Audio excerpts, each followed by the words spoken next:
Hello મારા વહાલા વહાલા વિદ્યાર્થી મિત્રો, કેમ છો? મજામાં? મારું નામ છે ફાલ્ગુન આદ્રોજા, હું રાજકોટથી છું અને તમે જોઈ રહ્યા છો ફિઝિક્સ વિથ ફાલ્ગુન સર. અને વહાલા વિદ્યાર્થી મિત્રો, અત્યારે આપણે જોઈ રહ્યા છીએ ધોરણ 11 ફિઝિક્સ ચેપ્ટર નંબર 6 કાર્ય, ઉર્જા અને પાવરનું સ્વાધ્યાય, કે જેમાં છેલ્લા લેક્ચરની અંદર આપણે સ્વાધ્યાયના 6.14 નંબરના દાખલા સુધી ગણતરી કરેલી છે. અને આજે આપણે શરૂ કરવાના છીએ સ્વાધ્યાયના 6.15 નંબરના પ્રશ્નની સાથે. તો ચાલો શરૂ કરીએ આજનો લેક્ચર. તમારી પાસે નિયમ પ્રમાણે ટેક્સ્ટ બુક હોવી જોઈએ, કેલ્ક્યુલેટર હોવું જોઈએ, પેન, બુક બધું રાખવાનું, બરાબર? તો ચાલો શરૂ કરીએ. 6.15 નંબરનો પ્રશ્ન શું કહે છે કે એક બિલ્ડિંગના ગ્રાઉન્ડ ફ્લોર પર રહેલ પંપ 30 મીટર ક્યુબ કદની ટાંકીને 15 મિનિટમાં ભરી શકે છે. જો ટાંકી ગ્રાઉન્ડથી 40 મીટર ઊંચાઈએ હોય અને પંપની કાર્યક્ષમતા 30% હોય તો પંપ દ્વારા કેટલા વિદ્યુત પાવરનો ઉપયોગ થયો હશે? બહુ સરસ મજાનો પ્રશ્ન છે. હવે પહેલા આપણે તમે વ્યવસ્થિત રીતે ઇમેજિન કરી શકો એટલા માટે આપણે ડ્રોઈંગની મદદ લેશું, જેથી તમને વધારે સમજાય, બરાબર? ધારો કે અહીંયા આગળ એક પંપ રાખેલો છે. ઓકે, આ રીતનો એક પંપ ધારો કે અહીંયા રાખેલો છે અને આ પંપનો ઉપયોગ તમને ખબર છે પાણી ચડાવવા માટે થાય છે. હવે અહીંયા આગળ એક ઓવરહેડ ટાંકી, એટલે આને ઓવરહેડ એટલે ઉપર આવેલી એક ટાંકી છે, આ રીતે છે, ખ્યાલ આવ્યો? હવે આની પાસે જે પંપ છે ને એની કાર્યક્ષમતા તમને આપેલી છે. એ કાર્યક્ષમતા કેટલા ટકા છે? તો કે 30%. કાર્યક્ષમતા હું તમને ડિટેલમાં સમજાવું છું. પાણી નીચેથી ઉપર ચડશે એટલે ગ્રાઉન્ડ લેવલ આ છે, તો અહીંયાથી આ જે ઊંચાઈ આપેલી છે ટાંકીની એ તમને આપેલી છે h બરાબર કેટલા આપ્યા છે? ટાંકીની ઊંચાઈ 40 મીટર, બરાબર? તો આ જે આપી છે એ 40 મીટર ઊંચાઈ આપેલી છે. હવે અહીંયાથી પાણી ચડાવવાનું છે. આ ટાંકીમાં કેટલું પાણી સમાય ને એ તમને આપી દીધું છે. પાછું જો પાણીનું કદ તમને આપી દીધું છે. અહીંયા આગળ પાણી જે સમાશે એનું કદ છે 30 મીટરનો ઘન, બરાબર? 30 મીટરનો ઘન આ પાણીનું કદ છે, ધ્યાન આપો. અને ટાઈમ કેટલો લાગે છે? તો કે મોટર ચાલુ કર્યા પછી જે સમય લાગે છે એ છે 15 મિનિટ, બરાબર? હવે આને પહેલા તો સમય તમને આપેલો હોય અને હંમેશા આપણે એસઆઈ સિસ્ટમમાં ફેરવી નાખીએ. 15 મિનિટ છે ને? હા, બરોબર. હાલો, તો આ 15 મિનિટ છે અને આપણે સેકન્ડમાં ફેરવવું પડશે, એટલે 15 1 મિનિટ બરાબર 60 સેકન્ડ. એટલે આ જે જવાબ આવશે એ સેકન્ડમાં આવી ગયો. ઓકે, 15 છક 90. તો આ મીંડું એક્સ્ટ્રા એટલે આ 900 સેકન્ડ થાય, અથવા ખાલી એસ રાખો સેકન્ડ માટે. આ હું એટલા માટે એસીસી લખું છું તમને પાંચડામાં અને એસ માં કન્ફ્યુઝન ન થાય. વળી કે સર તમે દર વખતે કેમ એસીસી લખો છો? એ એસ માં પાંચડામાં વળી ઘણા કહે કે 9000 કેટલા લખ્યા છે, તો કે 9005. એવું નથી, 900 સેકન્ડ છે. ઓકે, આ રીતે. હવે આપણે ગોતવાનો છે કેટલો પાવર આપણે ગોતવાનો છે ને, પાવર કેટલો હશે, બરાબર? હવે ધ્યાન આપજો, પાવર માટે ખાસ ધ્યાન આપજો. પાવર બરાબર શું થાય? કાર્યના છેદમાં સમય થાય કે નહીં? પાવર બરાબર કાર્યના છેદમાં સમય. હવે આપણે પહેલા પાવર ગોતીએ સાદી રીતે. તો કાર્ય એટલે શું થાય? તો કે બળ ગુણ્યા સ્થાનાંતર. હવે અહીંયા કોઈ પણ વસ્તુ જ્યારે ગ્રાઉન્ડ લેવલ થી ઉપર ચડતી હોય, અહીંયા ક્યાંક પાણી છે અને ત્યાંથી પંપ આ મોટર છે એ પાણીને ઉપર ચડાવે છે, તો પાણીએ સ્થાનાંતર કેટલું કરવું પડે? તો કે આટલું સ્થાનાંતર કરવું પડે. ઓકે, અને બળ કેટલું લાગતું હોય? તો કે mg જેટલું બળ લાગે ને. પાણી ઉપર જેમ ચડતું જશે, આ પાણી પાસે ગુરુત્વાકર્ષણ બળ કેટલું લાગતું હોય? mg. તો કાર્ય માટે તમે બળ કેટલું લેશો? mg. અને સ્થાનાંતર કેટલું થાય? તો કે h જેટલું. તો અહીંયા આગળ તમે લખી શકો કાર્ય બરાબર mgh ના છેદમાં સમય t, બરાબર? વાત આવશે દળની. દળ તમારી પાસે છે ને, દળ ગોતતા આપણે ઓલરેડી આગળના સ્વાધ્યાયમાં એક દાખલામાં જોઈ લીધું છે. એના માટે આપણે ઘનતાનો યુઝ કરશું. ઘનતા બરાબર દળના છેદમાં કદ. તેથી તમે લખી શકો કે દળ બરાબર ઘનતા ગુણ્યા કદ, બરાબર? એટલે દળ m, ઘનતા એટલે ρ, કદ એટલે v. હવે અહીંયા આગળ ઘનતા પાણીની યાદ જ રાખવાની છે. પાણીની ઘનતા 1000 હોય અને કદ તમને આપી દીધું છે 30, બરાબર? એટલે આ 3 ગુણ્યા 10 ની 1 2 3 અને 4 આવી રીતે લખીએ કે કિલોગ્રામ. તો દળ મને મળી ગયું છે. g 9.8 લેવાનું, h ખબર છે, તો પાવર મળી જશે ને? સાચું ખોટું? તો p બરાબર 3 ગુણ્યા 10 ની 4 ઘાત ગુણ્યા g એટલે 9.8 ગુણ્યા ઊંચાઈ છે 40 મીટર ના છેદમાં સમય આપણને આપેલો છે 900 સેકન્ડ. ઓકે, તો આ મીંડું ગયું. રેડી? હજી આપણે એક કામ કરીએ, હજી એક મીંડું કાઢી નાખીએ એટલે અહીંયા થઈ જશે 10 ની 3 ઘાત. ઓકે, 3 તેરી 9 થઈ જશે. ઓકે, હવે આને બસ હવે સિમ્પલ, તમારી પાસે કેલ્ક્યુલેટર છે, ભાગાકાર મારી પાસે છે, તમારે રાખવાનું હો ને. ચાલો ભાગાકાર કરી નાખીએ, ગુણાકાર ભાગાકાર 9.8 ગુણ્યા 4 ઇઝ ઇક્વલ ટુ આટલા ભાગ્યા 3 ઇઝ ઇક્વલ ટુ 13.066 છે બરાબર. એટલે આપણે 13 લખીએ 13.06 છે એટલે પછી કઈ લખતા નથી. 13 ગુણ્યા 10 ની 3 ઘાત 10 ની 3 ઘાત તો એમનેમ રહેશે. તો પાવર નો એકમ શું થઈ જશે? વોટ. બરાબર ને? અથવા કેપિટલ W લખો તો પણ બરોબર છે. પણ હવે ખાસ ધ્યાન આપજો, આ પાવર છે ને, આ પાવર આપણો જવાબ હજી આવ્યો નથી. શું કામ? કાર્યક્ષમતા હજી આપણે લીધી નથી. બરાબર? કાર્યક્ષમતા આપણે લીધી નથી. હવે આ તમે ધ્યાન આપજો, ઇનપુટ પાવર તમને માંગ્યો છે, કેટલો પાવર આપવો પડે એ લખ્યું છે ને. કાર્યક્ષમતા ખાસ ધ્યાનથી સમજજો, એને હું તમને અલગથી ડિટેલમાં સમજાવું. ક્યારેય પણ કાર્યક્ષમતા લખેલું હોય ને એટલે એને સમજવાની ઇફિશિયન્સી, ઇંગ્લિશમાં એને કહેવાય ઇફિશિયન્સી. કાર્યક્ષમતા એટલે ઇફિશિયન્સી. હવે એમાં ઓલવેઝ ગમે તે સબ્જેક્ટમાં કોઈ પણ જગ્યાએ ગમે ત્યાં કાર્યક્ષમતા આવે, સૂત્ર એક જ છે આખા માટે કે આઉટપુટ ના છેદમાં ઇનપુટ. હવે આપણે કોની વાત કરીએ છીએ અત્યારે? પાવરની. તો આઉટપુટ પાવર ના છેદમાં ઇનપુટ પાવર. ખ્યાલ આવ્યો? આઉટપુટ પાવર ના છેદમાં ઇનપુટ પાવર. હવે આટલો તો એને જોશે, પાણી ચડાવવા માટે આટલો તો જોશે. હવે એને વપરાઈ ગયા પછી આટલો મળ્યો છે, ધ્યાન આપજો. તો તમારે ઇનપુટ પાવર ગોતવાનો છે, ધ્યાન આપો. તો ઇનપુટ પાવર બરાબર શું થાય? તો કે આઉટપુટ પાવર ના છેદમાં ઇફિશિયન્સી એટલે કે કાર્યક્ષમતા. આ રીતે થશે. બરાબર? હવે 30% કાર્યક્ષમતાનો મતલબ શું થાય ખબર છે? તમે એને 100 આપો ને ત્યારે તમને ખાલી 30 નું જ કામ કરીને દે. 70 વપરાઈ જાય. ઉષ્મા ઉર્જાના સ્વરૂપમાં, ગતિ ઉર્જાના, મોટરની ગતિ ઉર્જાના, ઉષ્મા ઉર્જા ગમે એમાં વપરાઈ જશે, ધ્વનિમાં ને એમાં બધામાં. બરાબર? તો તમને કેટલું મળે? ખાલી 30. તમે આપ્યું તું કેટલું? તો કે 100. હવે તમે કેટલું આપ્યું છે એ આપણે ગોતવાનું છે. તો આપણને આઉટપુટમાં કેટલો મળ્યો છે? તો કે 13 ગુણ્યા 10 ની 3 ઘાત ના છેદમાં ઇફિશિયન્સી કેટલા ટકા છે? 30%. એટલે 30% હોય એટલે 30 ના છેદમાં 100. છેદનો છેદ ક્યાં વયો જાય? અંશમાં. બરાબર ને? એટલે 13 ભાગ્યા 30. ચાલો 13 ભાગ્યા 30 બરાબર આટલા એવા 0.433 આયલા જ રાખે છે. ગુણ્યા 10 ની કેટલી? 3 ને 2 5 ઘાત આવી. એટલે 4.33 ગુણ્યા 10 ની કેટલી ઘાત લખશું આપણે? 4 ઘાત વોટ. બરાબર? આટલા ઇનપુટ પાવરની જરૂર પડે.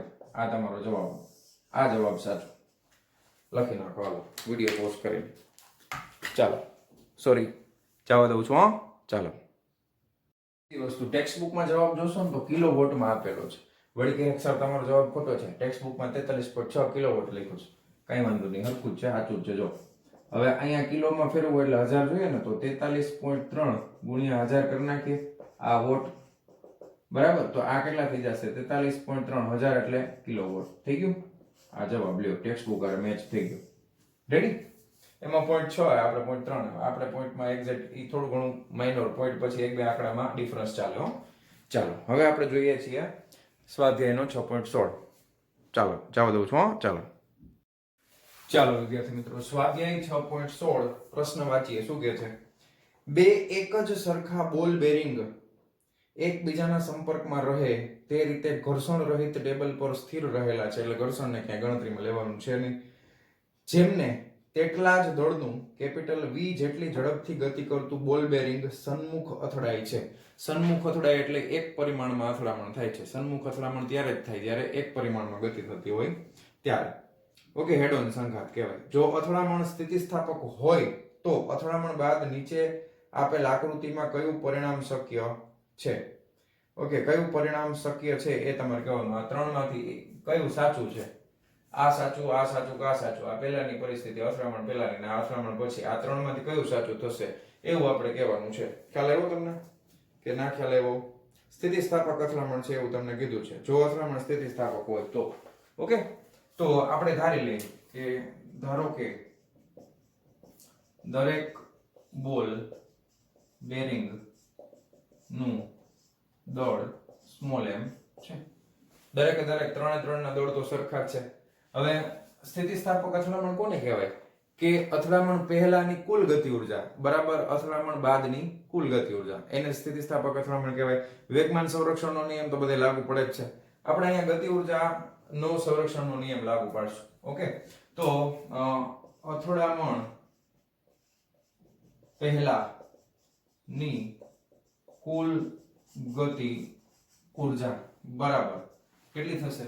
તો કે જો આ સ્થિર છે, 2 અને 3 બે ભેગા હતા સ્થિર છે. આ પહેલા નંબરનું જે દળ છે બોલ બેરિંગ m દળ વાળું ઈ v વેગથી ગતિ કરે છે, તો 1/2 mv સ્ક્વેર થશે. આને આપણે આપી દઈએ સમીકરણ નંબર 1.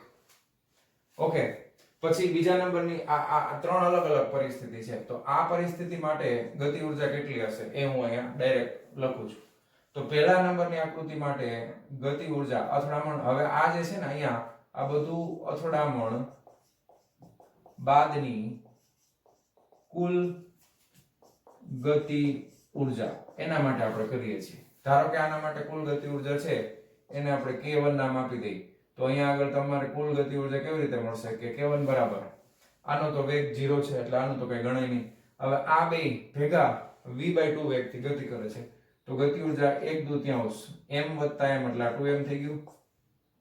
v સ્ક્વેર વેગ કેટલો છે? v ના છેદમાં 2 નો વર્ગ બરાબર, ત્યાં આપો બગડો કેન્સલ એટલે કેટલા થઈ જશે? તો કે m v સ્ક્વેર ભાગ્યા 2 દુ 4 એટલે આ થઈ ગયું mv સ્ક્વેર બાય 4. હવે આ પ્રારંભની આટલી છે 1/2 mv સ્ક્વેર છે અને આ 1/4 mv સ્ક્વેર છે એટલે આ શક્ય નથી. આને આપી દે સમીકરણ નંબર 2. સ્થિતિસ્થાપક નો કહેવાય ને, ફેરફાર થઈ ગયો, ગતિ ઊર્જા સરખી જ થવી જોઈએ તો જ સ્થિતિસ્થાપક કહેવાય. હવે ધારો કે આના માટે ગતિ ઊર્જા અંતિમ છે એ k2 લઈ લઈએ આપણે, તો 1/2. હવે અહીંયા આનો જો એક પહેલાનો અને બીજાનો બેનો વેગ 0 છે, પણ ત્રીજા પાસે વેગ v છે, તો ત્રીજાનું દળ આવશે m અને વેગ આવશે v સ્ક્વેર. ખ્યાલ આવ્યો? આને આપણે આપી દઈએ સમીકરણ નંબર 3. તો જો આ બેની સરખી છે પહેલા અને ત્રીજાની, તો આકૃતિ નંબર 2 શક્ય છે. હવે ત્રીજા નંબરની આકૃતિ જોઈએ, આના માટે ગતિ ઊર્જા k3 લઈ લઈએ 1/2. દળ 1 2 અને 3 ત્રણે ત્રણના દળ છે એટલે 3m થઈ જશે. વેગ v એટલે v/3 છે એનો વર્ગ થઈ જશે એટલે આ થઈ જશે 1/2. આ 3/2 કરી નાખી 3/2 m v સ્ક્વેર છેદમાં 3 તેરી 9 એટલે 3 તેરી 9 આ થઈ જશે 3 6 એટલે 1/6 mv સ્ક્વેર બરાબર ને? રેડી. 1/6 mv square. આ છે સમીકરણ નંબર 4. તો અહીં આકૃતિમાં કયો કિસ્સો શક્ય છે? પહેલો, બીજો, ત્રીજો અને નામ આપ્યા છે. આ પહેલો છે, આ પહેલો કિસ્સો છે, આ બીજો કિસ્સો છે, આ ત્રીજો કિસ્સો છે. તો ત્રીજો. અહીં માત્ર બીજા નંબરનો કિસ્સો શક્ય છે, કારણ કે બીજા નંબરના કિસ્સામાં જો ગતિ ઊર્જાનું સંરક્ષણ થાય છે, અથડામણ પહેલાની કુલ ગતિ ઊર્જા બરાબર અથડામણ બાદની કુલ ગતિ ઊર્જા બે સરખા છે એટલા માટે. એટલે કિસ્સો નંબર 2 સાચો છે, બાકી શક્ય નથી. બહુ સરસ છે દાખલો, લખી નાખો વિડિયો પોઝ કરીને. ચાલો જવા દઉં છું. ચાલો સ્વાધ્યાય 6.17. ચાલો રકમ વાંચીએ. એક લોલકના ગોળા કેપિટલ A ને લંબ સાથે 30 ડિગ્રી ખૂણેથી છોડતા, આકૃતિ તમને આપેલી છે 6.15 મેં દોર નાખી. આ લોલક A કેટલા ડિગ્રીથી છોડ્યો છે? 30 ડિગ્રી. આ લંબની સાથેનો ખૂણો. ઓકે, આકૃતિમાં દર્શાવ્યા મુજબ તે એટલા જ દળના, આ એટલા જ દળનો બીજો લોલકનો ગોળો છે, એટલા જ દળના ટેબલ પર સ્થિર રહેલા દટ્ટા, હવે આ કેપિટલ દટ્ટો છે એ કેપિટલ B સાથે અથડાય છે. અથડામણ, આને દટ્ટો કીધું છે, આને લોલક કીધું છે. હવે અથડામણ બાદ ગોળો A કેટલે ઊંચે જશે? તમને પ્રશ્ન એમ પૂછ્યો ભટકાઈ પછી પાછો ઉપર જશે તો કેટલો ઉપર જશે એમ. ગોળાઓના કદને અવગણો અને અથડામણ સ્થિતિસ્થાપક છે તેમ ધારો. હવે ખાસ શબ્દ છે એના ઉપર ધ્યાન આપીએ તો આપણે અથડામણ કેવી રાખી છે? તો કે સ્થિતિસ્થાપક અથડામણ છે. કેવી અથડામણ છે? સ્થિતિસ્થાપક અથડામણ છે. આ સ્થિર છે, આ ગતિમાં છે, આની યાર ભટકાય છે. તો આકૃતિ આપણે જે અથડામણ માટે શીખાતા ને થિયરીમાં, એ જ આકૃતિને યાદ કરો કે આનો પ્રારંભમાં એક સ્થિર હતું દળ, આ v1i જેટલા વેગથી ગતિ કરીને આવે છે, પછી v1f અને v2f જેટલું વેગ પ્રાપ્ત કરે છે. યાદ આવ્યું? એમાં સ્થિતિસ્થાપક અથડામણ વાળા કિસ્સાને યાદ કરો અને એના માટે આપણે ફાઇનલ ગતિના સૂત્ર લખીએ. બરાબર? તો ધારો કે આની જે ગતિ ઊર્જા છે એ a ની થઈ જાય છે v1f. આને આપણે 1 નંબર આપી દઈએ, આને આપણે 1 નંબર આપી દઈએ, આને આપણે 2 નંબર આપી દઈએ. તો પહેલા v1f એનું સમીકરણ, પછી v2f એનું સમીકરણ. આપણે બે સમીકરણ લખીએ. પછી શું કરવાનું છે? બેના દળ m1 બરાબર m2 બરાબર m મૂકી દેશું. બરાબર. અને આનો પ્રારંભમાં ભટકાય એના પહેલાનો વેગ છે v1i છે. ધારો કે અહીંયા ભટકાય છે એ ગોળો અહીંયા આવે ત્યારે એનો વેગ કેટલો છે v1i જેટલો. એટલે આકૃતિ વાળી પરિસ્થિતિ પાછી નિર્માણ પામી ગઈ. ચલો આનું સૂત્ર તમને મેં પાકું કરાવેલું છે. છેદમાં બધાયમાં સરખું m1 + m2.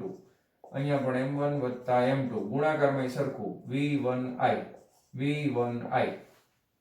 ખાસ યાદ રાખજો m1 v1f છે એમાં ઉપર શું આવશે m1 - m2 અને v2f છે ત્યાં 2m1. બસ થઈ ગયું. લો થઈ ગયું પાકું. હવે આપણે પહેલા કિસ્સામાં અહીં આના માટે જો વાત કરીએ તો m1 = m2 = m લેતા એટલે પહેલા કિસ્સામાં ફાઇનલ વેગ કેટલો મળશે v1f બરાબર m1 = m2 હોય તો આ થઈ જાય છે 0. આ v1f 0 થાય છે એનો મતલબ એમ કે અથડામણ બાદ ગોળો a છે એ સ્થિર થઈ જશે. ઓકે. તેથી કહી શકાય કે અથડામણ બાદ ગોળો અથવા તો જે કંઈ પણ દળ છે ગોળો જ કહીએ આપણે ગોળો a સ્થિર થાય છે. અને આ બીજા નંબરનો કેટલો થશે તો કે આના માટે પણ તમે લખી શકો અહીં m1 = m2 = m લેતા. હવે આમાં તમે લઈ લેશો એટલે v2f કેટલા મળશે ધ્યાન આપજો. v2f બરાબર આ 2m1 તો 2m ના છેદમાં m + m એટલે 2m. આ બે ગયા અને v1i. તેથી આ દટ્ટો છે. દટ્ટો b એ પ્રારંભિક લોલક a ના વેગ v1i જેટલા વેગથી ગતિ કરશે. બરાબર ને. એટલે આ ભટકાણું એટલે એ આ સ્થિર થઈ ગયું અને આનો બધો વેગ છે કોને લઈ લીધો દટ્ટા b એ લઈ લીધો. એટલે આનો બધો વેગ આને મળી જશે. આ સ્થિર થઈ. હવે આ એ સ્થિર થઈ જાય તો ભટકાઈને પાછું જાય કોઈ દિવસ ન જાય. તો આ એ લોલક જે છે એ ભટકાઈને પાછું જશે નહીં. પ્રશ્ન વાંચીએ પાછો એ પ્રમાણે જવાબ તમે લખી શકાવો કે અથડામણ બાદ ગોળો એ કેટલે ઊંચે જશે. તો લખી શકાય કે અથડામણ બાદ ગોળો એ ઊંચે જશે નહીં. બરાબર ને. રેડી. લખી નાખો. હાલ વિડિયો પોઝ કરી ચાલો જવા દઉં છું. હા ચાલો સ્વાધ્યાય 6.18. ચાલો શું કહે છે. એક લોલકના ગોળાને સમક્ષિતિજ સ્થિતિ એટલે કે સ્થાન પરથી છોડવામાં આવે છે. જો લોલકની લંબાઈ 1.5 મીટર હોય તો ગોળો જ્યારે ન્યૂનતમ બિંદુએ આવે ત્યારે તેની ઝડપ કેટલી હશે. અહીં આપેલ છે કે તેની પ્રારંભિક ઉર્જાની 5% ઉર્જા હવાના અવરોધક બળ સામે ગુમાવે છે. બરાબર. 1.5 મીટરની લંબાઈ આપેલી છે. તો એકદમ સિમ્પલ પરિસ્થિતિ છે. ધારો કે આ લોલક તમને ખબર છે આમથી આમ થતું હોય ને તો હવે સાવ લોલક છે એ સમક્ષિતિ દિશામાં આવી ગયું. એટલે લોલક અહીંયા છે પ્રારંભિક સ્થિતિમાં. ધારો કે આ બિંદુ એ આપી દે. હવે એ લોલક ફરતા અહીંયા છે આવી જાય છે. બરાબર. અંતિમ સ્થાન પાસે. એટલે ધારો કે આને આપણે બી સ્થાન આપી દઈએ. બરાબર. આ જે લંબાઈ છે એ 1.5 મીટર આપેલી છે. એટલે અહીંયાથી આ પણ 1.5 થાય ને એક જ છે. ચાલો તો આટલી વસ્તુ તમને ખ્યાલ આવી ગયો. હવે લોલક જ્યારે ગતિ કરતા કરતા a થી b સુધી આવશે ત્યારે a પાસેની પાસે કઈ ઉર્જા છે. જો અહીંયાથી નીચે આવવાનું શરૂ કરે છે ત્યારે આની પાસે સ્થિતિ ઉર્જા એક જ હશે ને. a પાસે કઈ ઉર્જા હશે અહીંયા માત્ર એની પાસે સ્થિતિ ઉર્જા હશે. ઓકે. અને એ જ્યારે નીચે આવશે ત્યારે અહીંયા ગતિ ઉર્જા મહત્તમ થાય સ્થિતિ ઉર્જા શૂન્ય થાય. તો અહીંયા આગળ માત્ર એની પાસે કઈ ઉર્જા હશે તો કે અહીંયા એની પાસે માત્ર ગતિ ઉર્જા હશે. ખ્યાલ આવ્યો. અને હવામાં 5% અવરોધક બળ સામે એની ઉર્જા ગુમાવી દે છે. ખ્યાલ આવ્યો. તો તમે લખી શકો કે બિંદુ B પાસે લોલક ની ગતિ ઉર્જા બરાબર 5% ગુમાવી દીધી ને ઉર્જા.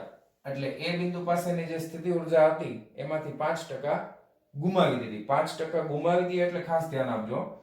વૈધી કેટલી 95% વૈધી. યાદ રાખજો કેટલી વૈધી 95%. એટલે 95% સ્થિતિ ઉર્જા બિંદુ A પાસે. બરાબર ને. આ બિંદુ A પાસેની 95% સ્થિતિ ઉર્જા છે એ બિંદુ બી પાસે એની ગતિ ઉર્જામાં રૂપાંતર થઈ ગઈ. ધારો કે બિંદુ બી પાસેનો વેગ v છે, ધારો કે તો 1/2 mv² બરાબર 95% એટલે કેટલા લખાય? 95/100 એટલે 0.95 ગુણ્યા સ્થિતિ ઉર્જા બિંદુ એ પાસે કેટલી હોય તો કે mgh. બરાબર ને? અહીંયા આગળ આપણે આ રીતે ગણીએ તો આ હાઈટ કેટલી છે? 1.5 એટલે સ્થિતિ ઉર્જા માટે આપણે લખશું mgh. ઓકે, બે બાજુથી mm કેન્સલ કરી નાખો. આપણે વેગ ગોતવાનો છે તો v² ને કરતા બનાવીએ પહેલા એટલે 2 ગુણ્યા 0.95 ગુણ્યા g એટલે 9.8 લઈ લેશું અને ઊંચાઈ 1.5 લઈ લેશું. બરાબર, એટલે v² મળશે, પછી એનો વર્ગમૂળ કાઢી એટલે જવાબ આવી ગયો. ફટ દેવાનો આવી ગયો ને?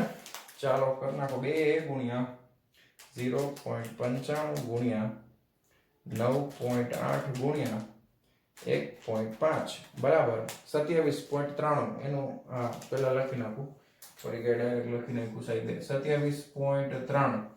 તેથી વેગ v જોઈએ છે, તો આપણે વર્ગમૂળ લેવું પડશે ભાઈ, એટલે 5.28 મીટર પ્રતિ સેકન્ડ લ્યો. આટલો વેગ હોય. બિંદુ બી પાસેનો વેગ કેટલો હશે? આટલો હશે. બરાબર ને? 5% ખાસ આમાં ધ્યાન આપજો. 5% ગુમાવી દે તો 95% વધે. 95% એટલે 95/100. ટકા એટલે 95/100 એટલે 0.95 થાય. ઓકે, એમાં ભૂલ ન કરતા. ચાલો જવા દઉં છું. ચાલો વિદ્યાર્થી મિત્રો, સ્વાધ્યાય 6.19 નંબરનો પ્રશ્ન શું કહે છે ધ્યાન આપો. 300 કિલોગ્રામ દળની એક લારી 25 કિલોગ્રામ રેતીનો કોથળો લઈને ઘર્ષણ રહિત રસ્તા પર 27 કિલોમીટર પ્રતિ કલાકની એક ધારી ઝડપથી ગતિ કરે છે. રસ્તો ઘર્ષણ રહિત છે એટલે ઘર્ષણ બળ લાગવાનું નથી, એટલે ટ્રોલીનો વેગ જે છે એ અચળ વેગથી ગતિ કરે છે, એટલે વેગ ક્યાંય બદલાશે નહીં. હવે ટ્રોલી ઉપર જે પણ વસ્તુ રાખેલી હોય એનો વેગ પણ અચળ જ હશે. ઓકે, તો આપણે એવું વિચારી શકાય કે ટ્રોલી પર કોઈ પણ જાતનું બાહ્ય બળ લાગતું નથી, કારણ કે ઘર્ષણ રહિત છે. ઓકે, થોડા સમય પછી રેતી એક કાણામાંથી 0.05 કિલોગ્રામ પ્રતિ સેકન્ડના દરે નીકળીને લારીના તળિયા પર ઢોળાવા લાગે છે. રેતીનો સંપૂર્ણ કોથળો ખાલી થઈ જાય ત્યારે લારીની ઝડપ કેટલી હશે? હવે તમે આમાં ગણતરી કોઈ જાતની કરવાની છે નહીં, ખાલી તમે જે મેં તમને સમજાવ્યું ને એ જ લખવાનું છે. બરાબર? શું અહીં લારી ઘર્ષણ રહિત સપાટી પર અચળ વેગથી ગતિ કરતી હોવાથી તેના પર કોઈ પણ જાતનું બાહ્ય બળ લાગતું નથી. આવું કેમ ખબર પડી? ન્યૂટનનો ગતિનો પહેલો નિયમ છે ને, એક ધારો વેગ જાળવી રાખે, અથવા સ્થિર હોય તો સ્થિર, અથવા એક ધારો વેગ હોય તો વેગ. તો કોઈ પણ જાતનું બાહ્ય બળ લાગતું નથી. તમારે કાઉન્સમાં લખી શકો ન્યૂટનના ગતિના પહેલા નિયમ પરથી. હવે એના ઉપર પાછી કોથળી રાખેલી છે રેતીની, તો રેતીની કોથળી અને આ લારી, આ બે અલગ કરેલા તંત્ર વિચારી શકાય. તો રેતીમાંથી ઢોળાઈ જશે રેતી, તો એનાથી કઈ આ ટ્રોલીને ફેર પડશે નહીં. ઓકે, અહીં લારી તથા રેતીની કોથળી બંને અલગ અલગ તંત્ર તરીકે વર્તતા હોવાથી લારી ની ઝડપમાં કોઈ ફેર પડશે નહીં. ઓકે, આમ જોવા જાવ તો આ એમસીક્યુ છે. બરાબર? તો એની ઝડપ પહેલા કેટલી હતી? લારીની ઝડપ પહેલા કેટલી હતી? 27 કિલોમીટર પ્રતિ કલાક. તેથી લારીની ઝડપ બરાબર 27 કિલોમીટર પ્રતિ કલાક હશે. બરાબર ને? રેતી ભલે હાવ ખાલી થઈ જાય, લારીની ઝડપમાં કઈ ફેરફાર થશે નહીં. જો ઘર્ષણ બળ હોત તો વાત કઈક અલગ હોત, પણ એવું કઈ આમાં છે નહીં, એટલે લખી નાખો જવાબ. આમાં કઈ ગણતરી પણ કરવાની નથી. ચાલો જવા દઉં છું. ચાલો વિદ્યાર્થી મિત્રો, સ્વાધ્યાય 6.20 નંબરનો પ્રશ્ન શું કહે છે? 0.5 કિલોગ્રામનો એક પદાર્થ સીધી રેખામાં વેગ v બરાબર a x ની 3/4 ઘાતથી જાય, એટલે કે મુસાફરી કરે છે. કે જ્યાં a બરાબર 5 મીટરની -1/2 સેકન્ડ ઇનવર્સ તેના x બરાબર 0 થી x બરાબર 2 મીટર સ્થાનાંતર દરમિયાન પરિણામી બળ વડે કેટલું કાર્ય થયું હશે. બરાબર. તો જો આપણે ડેટા લખતા જઈએ, સૌથી પહેલા આપણને દળ આપેલું છે તો m બરાબર 0.5 કિલોગ્રામ. ચાલો આ દળ લખી નાખ્યું. સીધી રેખામાં વેગ v. હવે વેગમાં આ ધ્યાન આપજો, આ પ્રવેગ નથી ભાઈ, એ જે છે ને ઈ x ની 3/2 ઘાત. ઓકે, અને વેગનો એકમ થાય મીટર પ્રતિ સેકન્ડ. લખ્યું નથી પણ આપણે લખી નાખો કે જ્યાં a નો એકમ તમને આપ્યો છે, a બરાબર 5 આપ્યા છે, m ની -1/2 ઘાત અને સેકન્ડ ઇનવર્સ, અને x બરાબર 0 થી સ્થાનાંતર દરમિયાન પરિણામી બળ વડે કેટલું કાર્ય થયું હશે. તો x બરાબર 0 થી x બરાબર કેટલા છે 2 મીટર દરમિયાન થયેલું કાર્ય w બરાબર ક્વેશ્ચન માર્ક. હવે તમને જો અહીંયા બળ ક્યાં આપ્યું નથી, બરાબર, તો કેવી રીતે કરવો?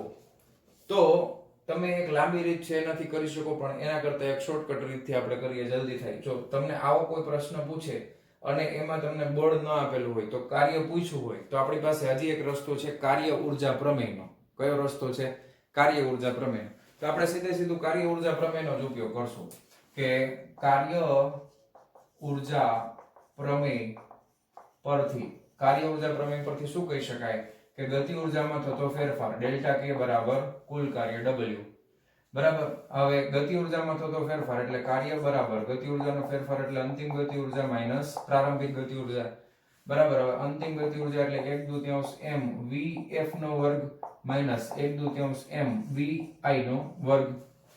હવે ધ્યાન આપજો, અહીંયા આગળ સ્થાન તમને બે કીધા છે, તો x બરાબર 0 હશે ત્યાં એની પાસે પ્રારંભિક ગતિ ઊર્જા હશે, તેથી તમે લખી શકો કે vi બરાબર, તમારે લખવું હોય તો vi બરાબર શું લખી શકો, axi ની 3/2 ઘાત. કારણ કે પ્રારંભિક xi બરાબર પ્રારંભિક સ્થાન, તો x બરાબર 0, તો અહીંયા 0 ગુણાકારમાં આવશે એટલે આ 0 થઈ જશે. અને અંતિમ વેગ માટે આપણે v ફાઇનલ કરીએ તો v ફાઇનલ માં ax ફાઇનલ અને 3/2 ઘાત, તેથી એની કિંમત મૂકી દો 5. ઓકે, x ની કિંમત છે આપણી પાસે 2 અને એની કેટલી ઘાત છે 3/2 ઘાત. બરાબર. તો આ રીતે તમને મળશે vf. બરાબર. આને એમ નામ રાખી દઈએ, આ મીટર પ્રતિ સેકન્ડમાં, અને આ તો 0 છે જ. હવે આ કિંમત છે અહીંયા મૂકી દઈએ આપણે, તો 1/2 m કેટલા છે તો કે 0.5 ગુણાકારમાં vf નો વર્ગ એટલે આનો વર્ગ કરવાનો, vf બરાબર આ છે, તો તમે ધ્યાન આપજો 5 ગુણ્યા 2 ની 3/2 ઘાત અને આખાનો વર્ગ છે, તો આ 1/2 ઘાત ગુણ્યા 0.5 ગુણ્યા 5 નો વર્ગ 25 ગુણ્યા 2 ની 3/2 ઘાત એનો પાછો વર્ગ, એટલે બગડો કેન્સલ થઈ જાય. વર્ગનો વર્ગ આવે એટલે ગુણાકાર કરવાનો, 3/2 ગુણ્યા 2 બગડો કેન્સલ, 2 નો ઘન આવી ગયો. બરાબર છે, એમાંથી એક 2 ઉડાડી દેશું એટલે 2 નો વર્ગ થઈ જશે. બરાબર. એટલે 0.5 ગુણ્યા 25 ગુણ્યા એક બગડો ઉડી ગયો ને, છેદમાં બગડો છે, 2 નો ઘન છે એટલે 2 નો વર્ગ 2 દુ 4, 5 ચોક 20 છેદમાં 10 એટલે 2 ગુણ્યા 25, 25 દુ 50 જૂલ. કેટલું કાર્ય થશે? કુલ કાર્ય w બરાબર 50 જૂલ. આ દાખલો રેફરન્સ બુકમાં સંકલનની મદદથી કરેલો છે, લાંબી રીત છે, એના કરતા આ રીત બેટર છે અને ફટાફટ જવાબ આવશે. ઓકે.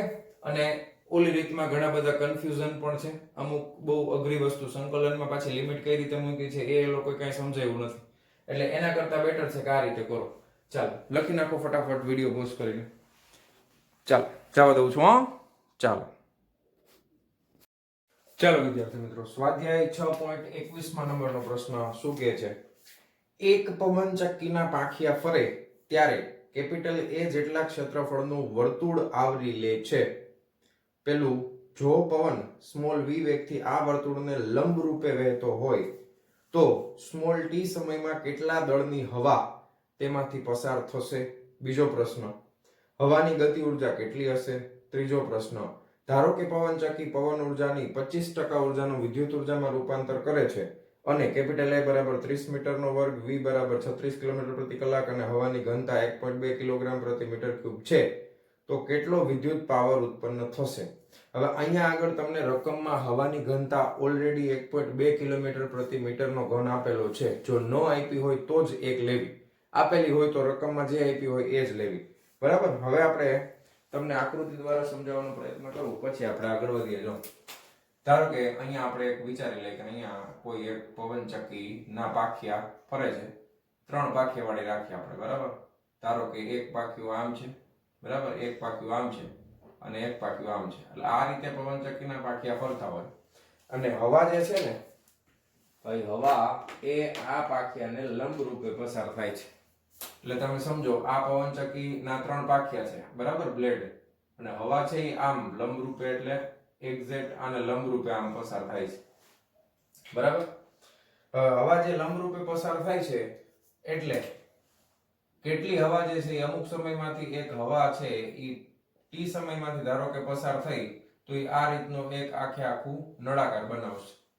અહીંયા બધાય અહીંયા શું હશે તો કે હવા જ હશે. બરાબર.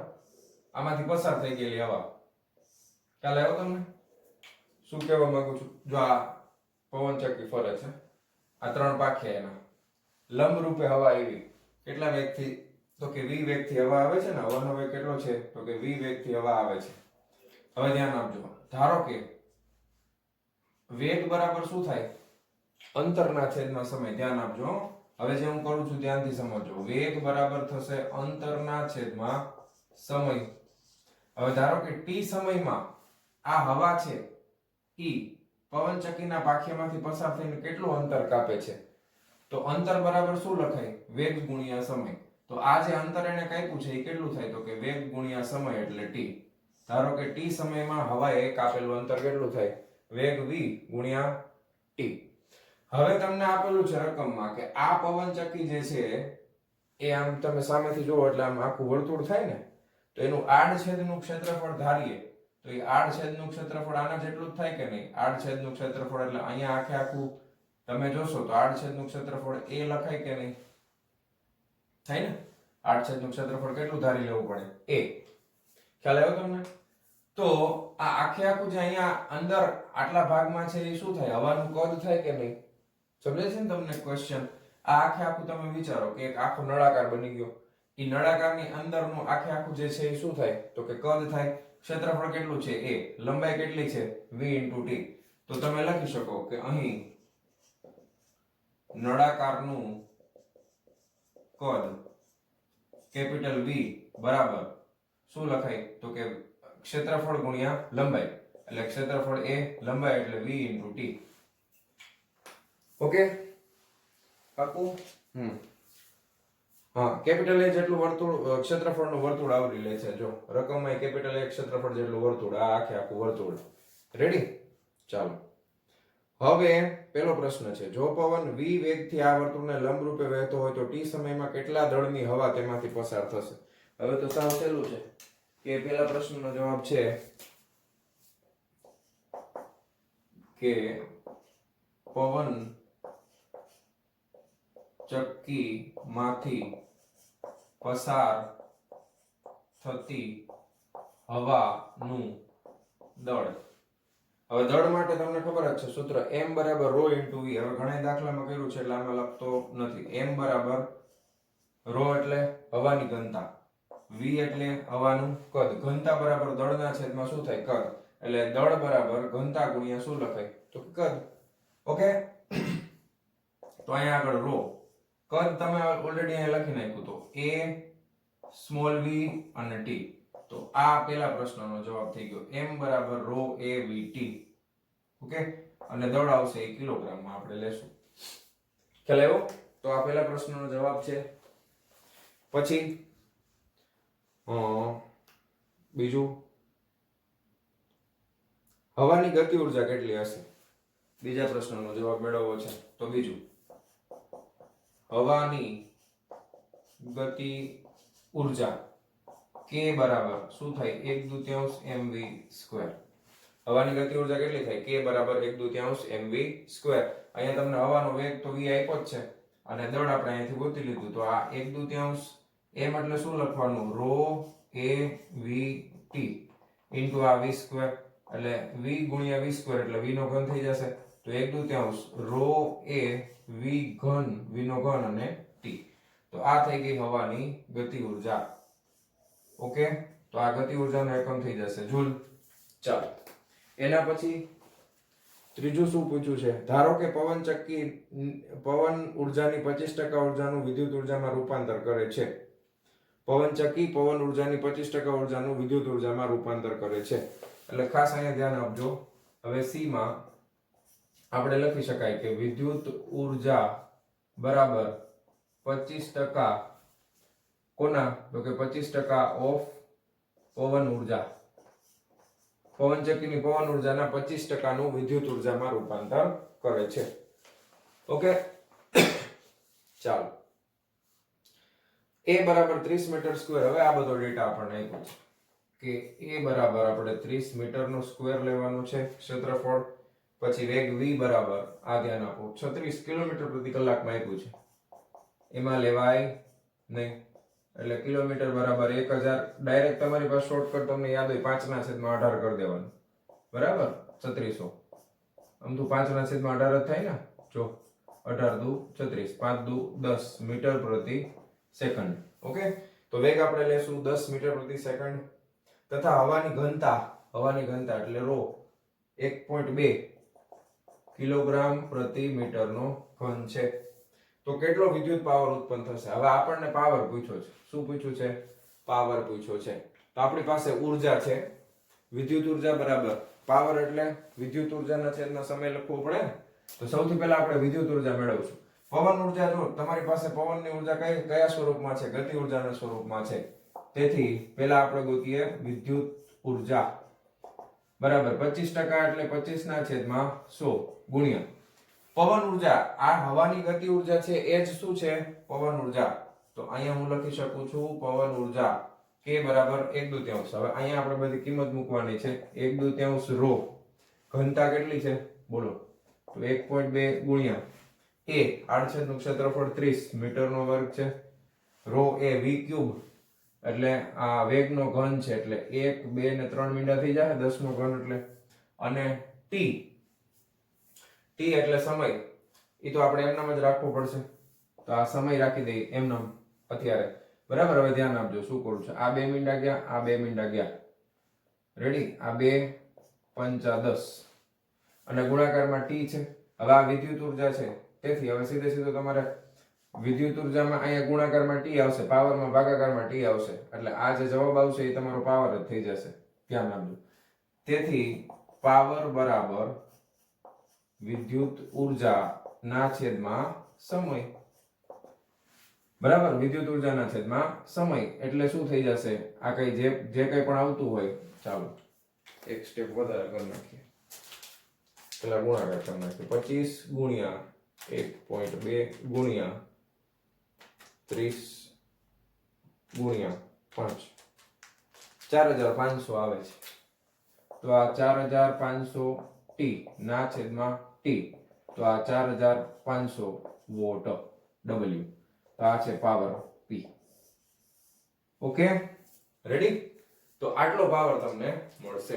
અહીંયા તમારે ઇક્વલ ટુ કરીને હજી 4500 એ લખો જ લખી નાખો. 4500 t. ઓકે, વિદ્યુત ઉર્જા એકમ શું હોય? ઉર્જાનો જૂલ. એટલે આનો એકમ આવશે જૂલમાં. ઓકે, ચાલો બહુ સરસ દાખલો છે. લખી નાખો વિડિયો પોઝ કરીને. ચાલો જવા દઉં છું. ચાલો આને 4.5 કિલોવોટ પણ લખાય. વળી કે સર તમે બરાબર આ રીતે પણ લખી શકાય. આ લખ્યું હોય તમે કદાચ તો અડધો માર્ક કે 0.1 માર્ક પણ ન કાપે. એટલે એવું ના સમજતા કે સર અહીંયા સુધી લખીએ તો ચાલે. વળી ઘણા પૂછશે. ચાલે કઈ વાંધો નથી. આ આપણે કિલોવોટમાં લખી નાખ્યું. ચાલો વિદ્યાર્થી મિત્રો, સ્વાધ્યાય 6.22 નંબરનો પ્રશ્ન શું કહે છે? જો વજન ઓછું કરવા માંગતી એટલે કે ડાયટિંગ કરતી એક વ્યક્તિ 10 કિલોગ્રામ દળને 1000 વાર દરેક વખતે 0.5 મીટર જેટલું ઉચકે છે. તમે બધા જીમમાં બધા જોયું હશે બરાબર? ડમ્બેલ ઉચકે આમથી આમ કરે. જોયું ને? વજન વાળું હોય એકદમ આમથી આમ. આવું કેટલી વાર કર્યું વ્યક્તિએ? 1000 વાર કર્યું. અને વજન કેટલો? 10 કિલોગ્રામ. એકદમ હેવી બોડી હોવું જોઈએ આ જે વ્યક્તિ હોય. કારણ કે 10 કિલોગ્રામનું ડમ્બેલ આમથી આમ 1000 વાર કરવું એટલે બીજે દિવસે હાથ ફૂલાઈ જાય, ખબર? દુખવા માંડે. હા, તો 10 કિલોગ્રામ દળને 1000 વાર દરેક વખતે 0.5 મીટર જેટલું ઉચકે છે.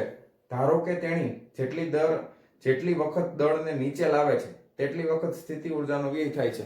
કારણ કે જો તમે વજન આમથી આમ ઉંચકું એટલે ઉપર આવ્યું, સ્થિતિ ઉર્જા વધારે છે, નીચે લઈ જાઓ એટલે સ્થિતિ ઉર્જા પાછી ઘટી ગઈ, એટલે સ્થિતિ ઉર્જાનો વ્યય થયો, એટલી ઉર્જા તમે વાપરી. તેણી ગુરુત્વાકર્ષણ બળ વિરુદ્ધ કેટલું કાર્ય કરે છે, પહેલો પ્રશ્ન છે. બીજું, ખોરાક એટલે કે ફેટમાંથી કિલોગ્રામ દીઠ 3.8 ગુણ્યા 10⁻⁷ જૂલ ઉર્જા મળે છે, જેનું યાંત્રિક ઉર્જામાં રૂપાંતરણ 20% કાર્યક્ષમતાના દરે થાય છે. તો ડાયટિંગ કરનારે કેટલું ફેટ વાપર્યું હશે? ઓકે, તો પહેલો પ્રશ્ન છે, તેણે ગુરુત્વાકર્ષણ બળ વિરુદ્ધ કેટલું કાર્ય કર્યું હશે? તો પહેલા પ્રશ્નના જવાબમાં આપણે લખી શકાય કે શું છે, 10 કિલોગ્રામ દળનો પદાર્થ 1000 વખત 10 કિલોગ્રામ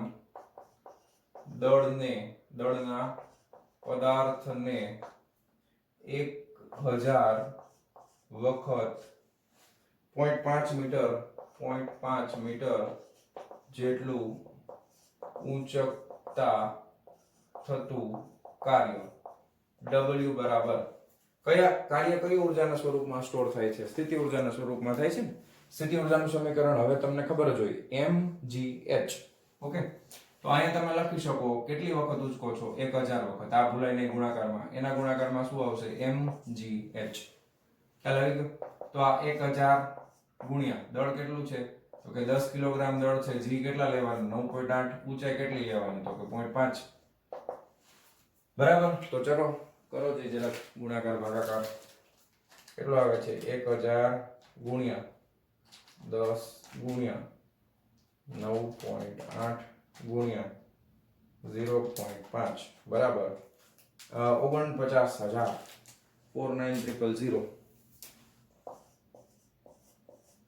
આટલું આવશે જૂલ.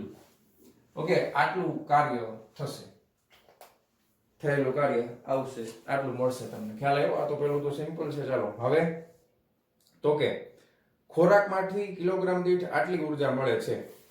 તો હવે બીજા પ્રશ્નના જવાબમાં આપણે લખી શકાય કે ખોરાકમાંથી મળતી ઉર્જા બરાબર, ધ્યાન આપજો કેવી રીતે હું લખું છું, 3.8 ગુણ્યા 10⁷ જૂલ પ્રતિ કિલોગ્રામ. આવી રીતે લખાય, કારણ કે 1 કિલોગ્રામ માંથી મળે છે ને, ખોરાકમાંથી મળતી ઉર્જા આટલી છે, એટલે કે ફેટમાંથી. હવે એનું યાંત્રિક ઉર્જામાં રૂપાંતરણ 20% કાર્યક્ષમતાના દરે થાય છે. હવે આમાંથી આપણને કેટલી કામમાં આવે? 20% જેટલી. તો અહીંયા લખી શકાય કે યાંત્રિક ઉર્જામાં રૂપાંતર પામતી ઉર્જા બરાબર 20% ઓફ કોના 20%? તો કે 3.8 ગુણ્યા 10⁷ જૂલ પ્રતિ કિલોગ્રામ. આના 20% લેવાના. એટલે તો તમને આવડે. 20% એટલે 20/100 ગુણ્યા 3.8 ગુણ્યા 10⁷. ઓકે, જૂલ પ્રતિ કિલોગ્રામ. આ એક મીંડું ગયું, પછી અહીંથી એક જવા દેવાય અને અહીંયા 10 ની કરી નાખાય 6 એટલે માથાકૂટ નહીં. બરાબર. 3.8 into 2 કરો ગુણાકાર. 3.8 ગુણ્યા 2 એટલે 7.6 આવ્યા. કેટલા આવ્યા? 7.6 ગુણ્યા 10⁶. તો આ આપણને મળશે 7.6 ગુણ્યા 10⁶ જૂલ પ્રતિ કિલોગ્રામ. ખ્યાલ આવ્યો તમને? ચાલો હવે આપણને પ્રશ્ન એવો પૂછ્યો છે કે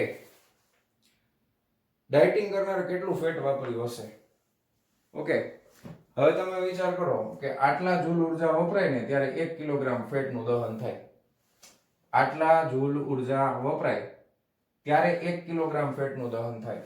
તો અહીંયા હું લખું છું વપરાયેલ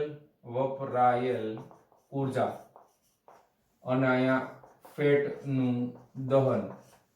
આ વપરાયેલ ઉર્જા જૂલમાં છે, ફેટનું દહન છે એ કિલોગ્રામમાં છે. તો કેટલી ઉર્જા વપરાય છે? તો કે 7.6 ગુણ્યા 10⁶ જૂલ ઉર્જા વપરાય તો કેટલો ફેટ દહન થાય? 1 કિલોગ્રામ. હવે આ વ્યક્તિ કેટલી ઉર્જા વાપરે છે? તો કે આ વ્યક્તિ જે ઉર્જા વાપરે છે એ છે 49,000. આટલા જૂલ ઉર્જા વાપરે છે. તો એમાં કેટલા ફેટનું દહન થશે? ખ્યાલ આવ્યો ને પ્રશ્ન?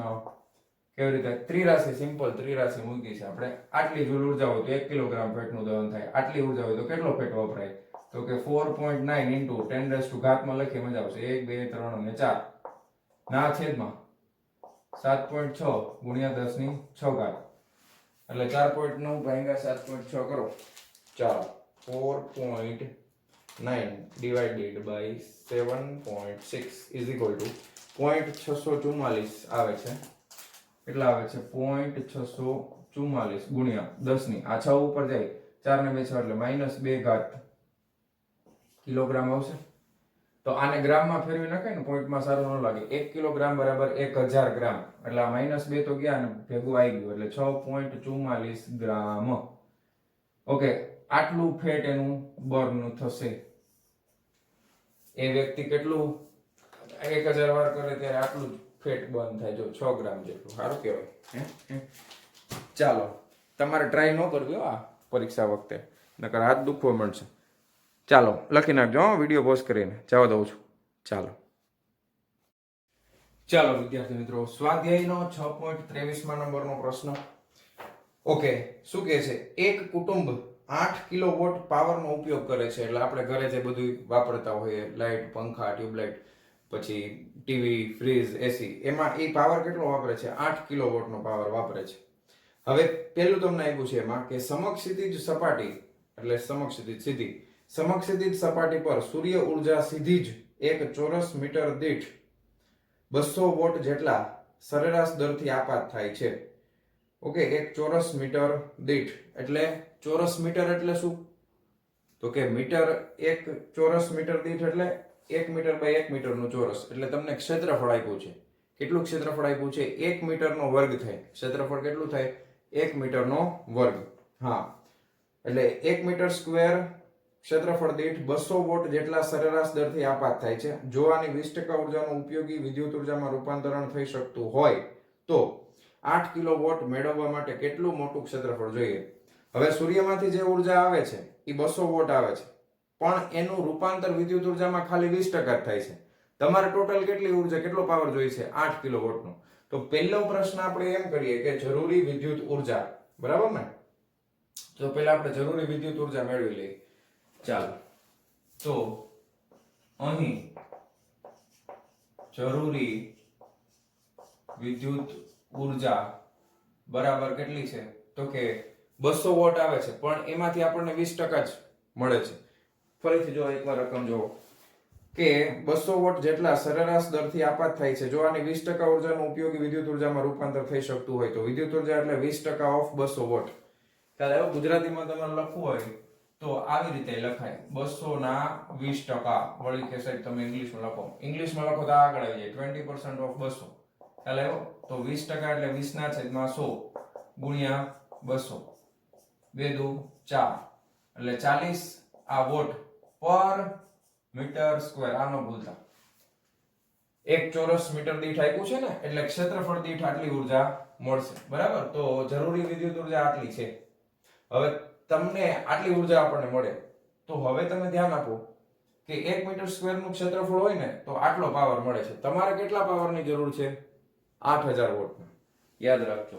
હવે આપણે સિમ્પલ સાદું અને ત્રિરાશી મૂકવાની છે. 8 કિલોવોટ મેળવવા માટે કેટલું મોટું ક્ષેત્રફળ જોઈએ?